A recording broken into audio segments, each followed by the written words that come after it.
Pause, welcome to episode 7. This is a discussion of Chapter 7 of UAE Crypto Litigation, available at www.uaecryptolitigation.com. Imagine transferring a really massive, significant principal sum of money to someone, only for them to turn around and say, you know what, money? You just bought some tokens from my public store. Right. Yeah, one transaction, but two entirely different legal realities. Exactly. And today, we are looking at how the legal system decides which reality is the objective truth. It is, it's a profound disconnect that surfaces a lot in the digital asset space. Yeah. And resolving it, well, it requires looking closely at how the judicial system, regulators, and commercial actors define the very nature of an exchange. Which is really the mission for this deep dive. For you listening, whether you are like an institutional trader, a legal professional, or just trying to understand how complex digital markets operate, we are going on a structured 4-part journey today. Yeah, we have a lot of ground to cover. We do. We will logically unpack the judicial analysis of a specific dispute, then explore the comprehensive regulatory environment governing virtual asset platforms, and finally, look at the practical, contractual solutions sophisticated parties use to prevent these disputes. It's a great roadmap. Okay, let's unpack this. Starting with a judgment from the Al Ain Court of First Instance in 2024. And as a quick reminder, for more details on this case, a copy of the book UAE Crypto Litigation is available at www.uaecryptolitigation.com. Right. Now, the facts here are objectively stark. We have a claimant who transferred a significant sum over a series of large transfers. And, the claimant's narrative was unequivocally that they were deceived through information technology into investing those funds in digital currencies. Right, like a scam. Exactly. They argued before the court that it was an outright fraudulent seizure. But the defendant presented a completely different story. They claimed this was simply a willing buyer and a willing seller meeting on a recognized trading platform. Right, just a normal trade. Yeah. The defendant argued that the plaintiff wanted to buy digital currencies. A sale notice was up, the purchase was executed, the assets were transferred, and, well, that was the end of the relationship. To prove this commercial arm's-length narrative, the defendant actually asked the civil court to bring the trading platform into the lawsuit and appoint a technical expert to examine the transaction. Right, so the defendant's procedural strategy there aimed to introduce third-party evidence from the platform itself. Okay. The goal was to establish an absence of any fault or deception on their part, relying purely on the mechanics of a standard peer-to-peer cryptocurrency sale. The civil court, however, they completely shut that request down. Yeah, they did. It's like trying to demand a video review in a sports game after the league has already published the final official binding ruling on the play. You can point at the monitor all you want, but the decision is already on the books. That's a really good way to put it. So why did the civil court immediately dismiss the request to bring in the platform and the technical expert? Well, what's fascinating here is the court's reliance on the dispositive legal principle of res judicata. Okay. To understand this in context, we really have to look at the interaction between the criminal courts and the civil courts under the UAE law of evidence and the civil procedure law. Right, because they're distinct. Very distinct. Before this civil lawsuit even began, a criminal proceeding regarding these exact same facts had already taken place. Oh, wow. I see. Yeah, and that proceeding went through the entire appeals process, resulting in a final criminal judgment that convicted the defendant of fraudulent seizure. Okay, let's briefly ELI5 this for listeners who might not be intimately familiar with the UAE legal structure. What does that specific interaction between criminal and civil findings actually mean in practice? So under established precedent from the UAE Court of Cassation, which, sits at the apex of the judicial system and sets binding legal principles, a final criminal judgment is binding on a civil court when it comes to 3 specific elements. 3 elements. Okay, what are they? It locks in the occurrence of the act itself, its legal description, and its attribution to the perpetrator. Right.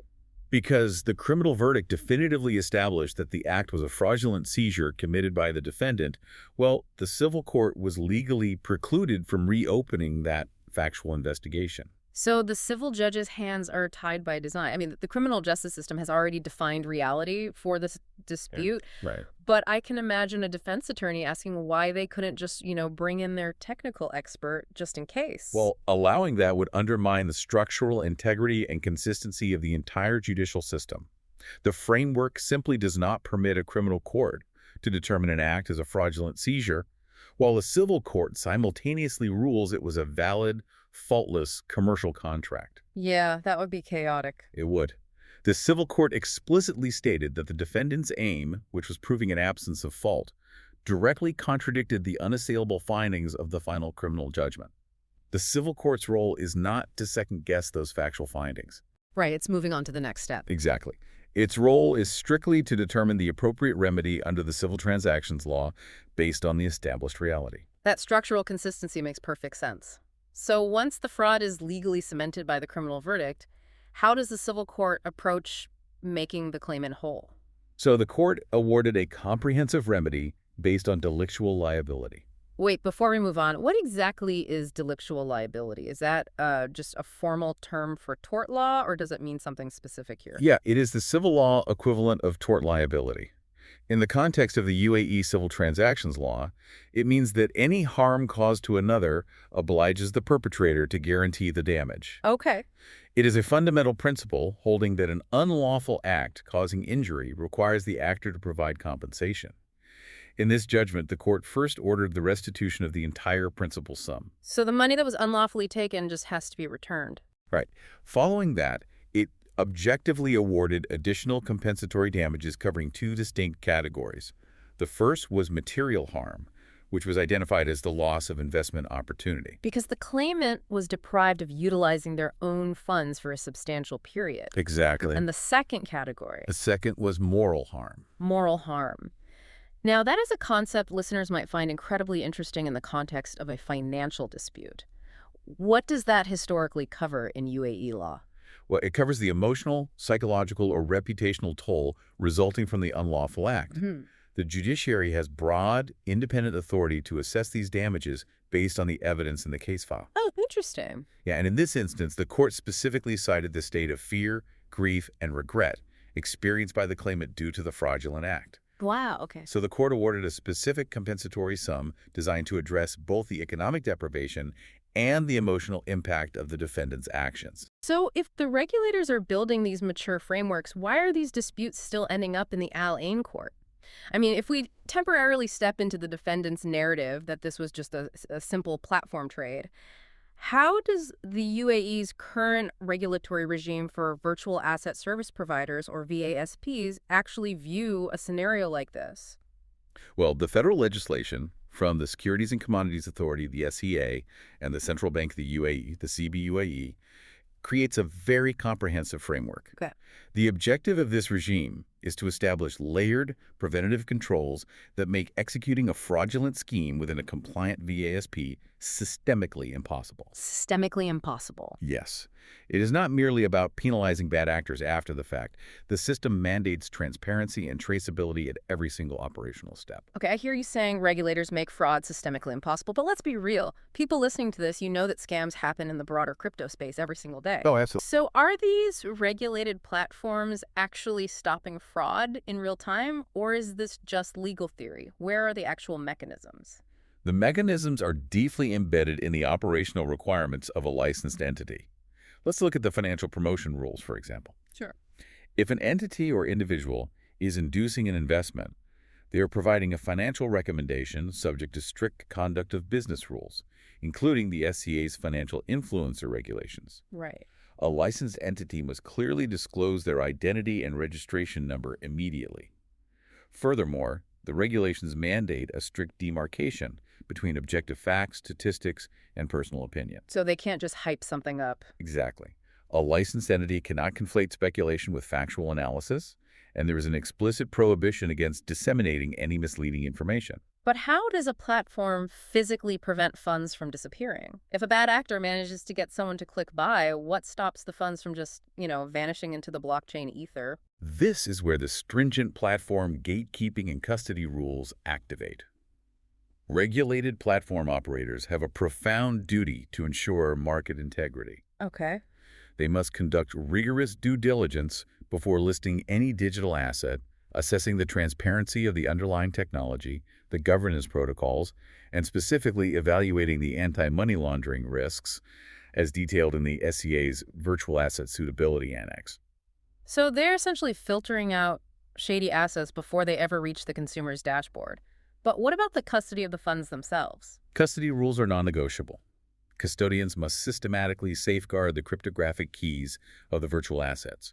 And more importantly, they are required to maintain distinct, uncommingled accounts for each client. Wait, so uncommingled accounts are essentially the difference between putting your money in a communal tip jar versus putting it in your own personal locked safety deposit box inside the platform's vault. That is the perfect analogy. Your assets are segregated in that safety deposit box, and the custodian cannot dispose of them without your explicit, verifiable instructions. Furthermore, the technical architecture must trace the source of incoming virtual assets and the destination of outgoing ones, creating an immutable audit trail. How are they tracing it, though? Because the blockchain is public, but it's pseudonymous.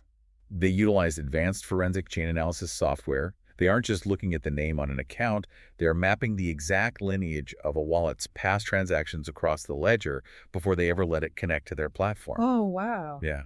The anti-financial crime framework requires operators to deploy these sophisticated tracing measures proactively. In fact, using crypto assets designed specifically to obscure tracing, which are often called privacy coins, is explicitly prohibited. Makes sense. Central bank standards on stored value expect these institutions to use proactive fraud detection systems and robust customer authentication to identify and prevent illicit transactions before they process them. So if you're an institutional trader listening to this, you know you can't rely purely on a regulator catching an issue after the fact or wait for the civil courts to apply res judicata. How are sophisticated commercial parties patching the potential cracks with their own private agreements? What does this mean for preventing misunderstandings from day one? If we connect this to the bigger picture, commercial parties approach this through rigorous transactional architecture. Sophisticated players proactively dismantle potential claims by structuring contracts that preemptively prove the transaction is a bilateral commercial exchange, just a simple purchase and sale. And crucially, absolutely not a fiduciary or advisory relationship, which carries massive legal obligations. How do they establish that mechanically? It has to be more than just a standard legal disclaimer buried in terms of service. Oh, definitely. It replaces informal communications entirely. Right, A sophisticated party will not accept a text message saying, buy 1,000 tokens. right. The agreement mandates that all trades must be executed through structured electronic API orders or specific designated trading interfaces. This funnels all activity into a single auditable channel. When an order is placed through that API, a precise electronic confirmation is automatically generated, detailing the exact price, quantity, timestamp, and asset. And that confirmation operates as the undeniable legal handshake. Exactly. It locks the trade in as a discrete, legally cognizable event. The contract explicitly stipulates that the moment the electronic confirmation is sent, the trade is binding, removing any ambiguity about the offer and acceptance. You know, this leads to an area where I think we find a massive aha moment regarding how digital assets differ from traditional finance, and that's the confirmation protocol. Yes. In traditional finance, settled usually means the bank says the check cleared. It's subjective, reliant on a third-party intermediary, and in many cases, it can be reversed days later. But here, these contracts tie the legal definition of settlement to verifiable data on the public ledger. And that contrast is the foundational innovation in crypto asset transactional design. Instead of a subjective argument over whether funds were delivered, the contract defines settlement through objective cryptography. Fascinating. The agreement will typically state that a transfer is not considered legally settled until it has been recorded in a block, and a certain number of subsequent blocks have been added to the longest chain of the applicable blockchain. Let's unpack the mechanics of that longest chain rule. Why wait for subsequent blocks? Why isn't the first recording enough? Well, because blockchains operate on decentralized consensus. Occasionally, two blocks might be mined at the exact same time, creating a temporary split or fork. Right. The network resolves this by always accepting the longest chain of blocks as the official, valid history. By writing a requirement into the contract to wait for, say, 6 subsequent blocks to be added on top of the transaction, the parties are ensuring mathematical finality. I see. It becomes computationally impossible for the network to reorganize and erase that transaction. So the contract is literally outsourcing its legal finality to math. If the blockchain protocol confirms the longest chain, it is legally final. No arguing over whether the check is in the mail. Exactly. It neutralizes subjectivity entirely. This protocol is often paired with operational procedures, like a daily settlement summary, that identifies all completed orders and the net amounts due within a specific window. Right. To cement this further, these agreements include essential, unequivocal warranties. Both parties must reciprocally acknowledge they are trading solely on a proprietary basis, meaning for their own accounts, for investment purposes. So they explicitly disclaim any advisory duties, putting in writing, I am not your fiduciary, I am not your advisor. Yes. But going back to something you mentioned earlier about sophisticated players, what does the contract require of the parties themselves? Well, by obtaining these express acknowledgments, a party creates a powerful evidentiary shield, demonstrating that the counterparty was an eligible contract participant. Meaning a highly capitalized, sophisticated actor who doesn't need consumer-level protections, right? Exactly. An entity with sufficient financial resources and market knowledge who fully understands the non-advisory, high-risk nature of the transaction. Yeah. Furthermore, the contracts require strict warranties of lawful title. You must legally guarantee you own the digital asset you are selling, free of any liens or encumbrances, which is the hallmark of a genuine sale. Finally, they require strict compliance warranties, attesting that the funds do not originate from unlawful sources. So by combining these API operational funnels, cryptographic settlement definitions, unequivocal disclaimers, and robust compliance warranties, they create a legally watertight record of a sophisticated commercial exchange. It protects the reality of the transaction. Absolutely. We started with a fundamental dispute today. Was it a fraud or a peer-to-peer trade?